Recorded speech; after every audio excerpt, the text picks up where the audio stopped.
आणि आत्ता एक महत्त्वाची बातमी पाहूयात। अशोक खरात प्रकरणामधील या क्षणाची सगळ्यात मोठी बातमी आहे। राज्य महिला आयोगाच्या माजी अध्यक्षा रुपाली चाकणकर यांना ईडीनं समन्स बजावलेलं आहे। शिवनिका ट्रस्टवरती विश्वस्त असताना झालेल्या व्यवहारांची माहिती घेण्याबाबत रुपाली चाकणकर यांना ईडीनं समन्स बजावलेलं आहे। रुपाली चाकणकर यांच्या अडचणी वाढताना दिसतात। याआधी त्यांची एसआयटी कडून चौकशी झालेली आहे। जवळपास 5.5 तास त्यांची एसआयटी कडून चौकशी झाली आणि आता अशोक खरात प्रकरणामध्ये पुन्हा एकदा राज्य महिला आयोगाच्या माजी अध्यक्षा रुपाली चाकणकर यांना ईडी कडून सुद्धा समन्स बजावण्यात आलेला आहे। शिवनिका ट्रस्टवरती विश्वस्त असताना झालेल्या व्यवहारांची माहिती घेण्याबाबत रुपाली चाकणकर यांना ईडीनं समन्स बजावलेलं आहे। शिवनिका ट्रस्टच्या व्यवहाराची माहिती घेण्याकरता ईडीनं हे समन्स बजावलंय।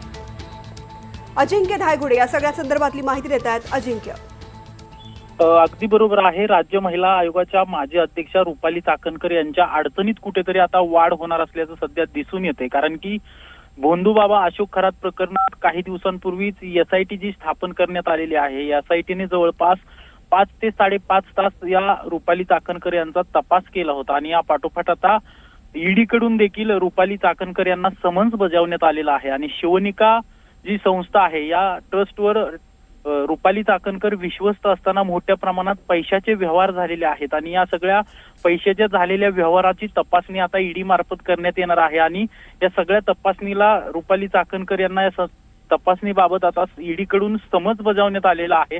यामध्ये जर काही गैरव्यवहार आढळला तर पुढची कारवाई देखील ईडी करू शकते असं देखील सध्या सांगितलं जातंय। त्यामुळे आता राज्य महिला आयोगाच्या अध्यक्षा रुपाली चाकणकर यांच्या अडचणीत सध्या वाढ होणार का असा प्रश्न निर्माण होतोय, कारण की मोठे व्यवहार या शिवनिका ट्रस्ट मधून झालेले आहेत आणि या सगळ्या व्यवहारांची माहिती आता रुपाली चाकणकर यांना ईडीला द्यावी लागणार आहे। निश्चित अजिंक्य, धन्यवाद संपूर्ण माहिती करता। तर एकीकडे रुपाली चाकणकर यांची एसआयटी चौकशी झालेली आणि दुसरीकडे आता त्यांना ईडी कडून सुद्धा समन्स पाठवण्यात आलेलं आहे। शिवनिका संस्थेशी संबंधित व्यवहारांची माहिती घेण्याकरता ईडीने हे समन्स पाठवलेले आहे। त्यामुळे रुपाली चाकणकर यांच्या अडचणी आणखीन वाढताना दिसत आहेत। सामाजिक कार्यकर्त्या तृप्ती देसाई सध्या आपल्या सोबत आहेत। ताई, आधी एसआयटीची चौकशी आणि आता ईडीचं समन्स, रुपाली चाकणकरांच्या अडचणी वाढताना पाहायला मिळतात। एसआयटीची चौकशी चाकणकरांची झालेली आहे। आपण बघितलं असेल की शिवनिका संस्थांमध्ये ज्या आहेत त्या ट्रस्टी म्हणून काम करत होत्या आणि त्या ट्रस्टमध्ये आर्थिक देवाणघेवाण करोडोंची झालेली आहे। त्यामुळे या संदर्भातले जे काही व्यवहार आहेत ते जितेंद्र शेळके हे उपाध्यक्ष होते, त्यांचं अपघाती निधन झालं, त्यांची चौकशी सुरू होती।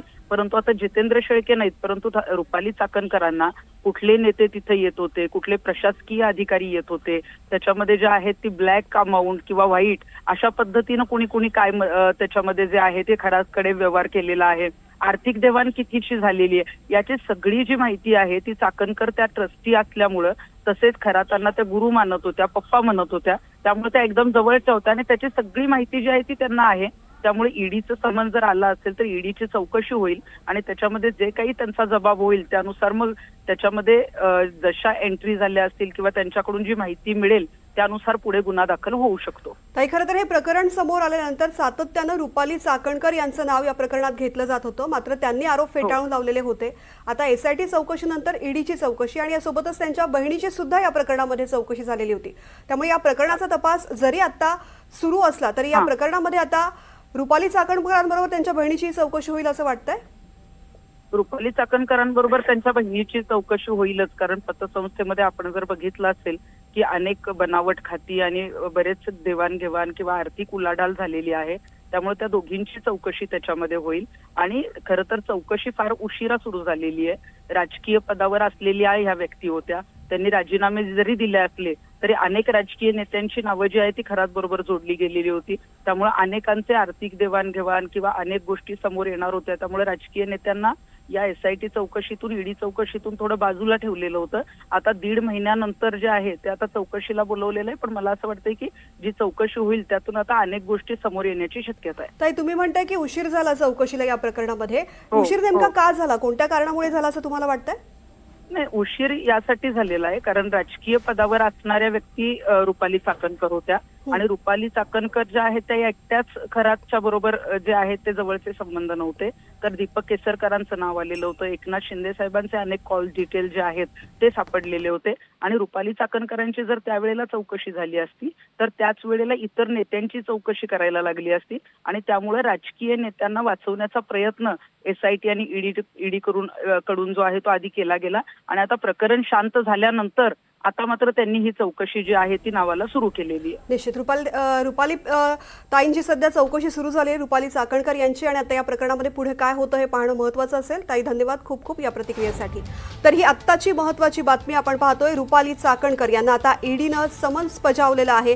शिवनिका ट्रस्टवरती विश्वस्त असताना झालेल्या व्यवहारांची माहिती घेण्याबाबत रुपाली चाकणकर यांना ईडीनं समन्स बजावलेलं आहे. शिवनिका ट्रस्टमध्ये कोट्यावधींचे गैरव्यवहार झाल्याचा संशय आहे आणि त्या दृष्टीनं रुपाली चाकणकर या ट्रस्टवरती विश्वस्त असल्यामुळे त्यांची सुद्धा आता ईडीकडून चौकशी केली जाणार आहे. 2 दिवसांपूर्वी SIT कडून त्यांची समन्स पाठवल्यानंतर चौकशी झालेली होती. जवळपास 5.5 तास त्यांची चौकशी झाली आणि SITनं विचारलेल्या सगळ्या प्रश्नांची उत्तरं मी त्यांना दिलेली आहेत, असं रुपाली चाकणकर यांनी प्रतिक्रिया देताना म्हटलं. आणि त्याचवेळी ईडीकडून कदाचित या प्रकरणात चौकशी होईल अशी बातमी सुद्धा समोर आलेली होती आणि त्यानुसार आता या क्षणाची मोठी बातमी आपण पाहतोय. रुपाली ठोंबरे पाटील सुद्धा सध्या आपल्यासोबत आहेत. रुपाली चाकणकर यांची चौकशी व्हावी ही मागणी कित्येक दिवसांपासून होती. SITच्या चौकशीनंतर आता ईडीची एंट्री, या प्रकरणामध्ये आता तपास आणखी वेगवान सुरू व्हायचं वाटतंय.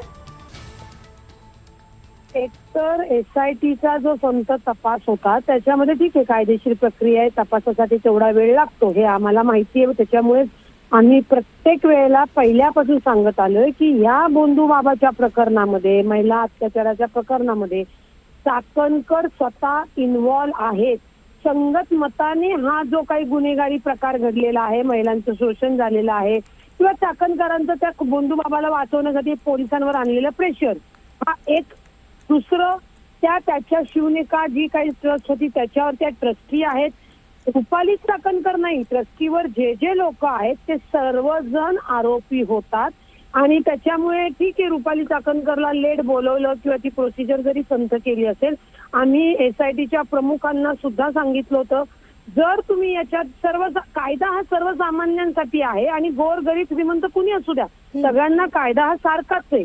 तुम्ही जर रुपाली चाकणकर यांना जे काही पुरावे समोर आले जर कायदेशीररित्या आरोपी केलं नाही, ज्या आरोपी होतात, तर आम्ही हायकोर्टाचे दरवाजे आम्हाला वाजवावे लागतील आणि त्यावेळी आम्हाला पोलिसांवर सुद्धा ठपका ठेवावा लागेल की त्यांनी कर्तव्यात कसूर केली. हा दुसरा पार्ट झाला. आता तिसरा पार्ट, एवढी बेहिशोबी जी काही मालमत्ता आहे तर ईडी समन्स देणारच ना. भलं रुपाली चाकणकर दाखवत असतील की नाही मी यातनं सही सलामत सुटणार आहे किंवा त्या तपासाला जात असताना अजून कोण त्यांचे बंधू बाबा सोबत नेऊन पूजा जरी कितीही घातल्या, काही जरी केलं, तर कायद्याने रुपाली चाकणकर आणि इतर जे या अशोक खराताच्या संबंधित आहे पैशामध्ये, म्हणजे त्यांची चाकणकरांची बहीण सुद्धा आहे, त्यांच्या तर नॉमिनीला अशोक खरात आहे. त्यामुळे हे सगळे आरोपी 100% होतात आणि हे त्यांना आरोपी करावंच लागणार. आता देर आहे दुरुस्त आहे, ठीक आहे. ईडीची चौकशीला कसं असतं 14 दिवसाचा, 15 दिवसाचा, 90 दिवसाचा काळ असतो आणि CM साहेबांनी सांगितले की बाबा चार्जशीट जरी केली तरी चार्जशीटचा अधिकार राखून त्याच्यामध्ये जे येतील समोर त्या सगळ्यांना गुन्हेगार आरोपी. निश्चित. त्यामुळे आता ही चौकशी सुरू झालेली आहे, ईडीचं समन्स गेलेलं आहे आणि आता चौकशीनंतर काय नेमकं समोर येतं हे पाहणं महत्त्वाचं असेल. ताई, खूप खूप धन्यवाद आपल्या प्रतिक्रियेसाठी.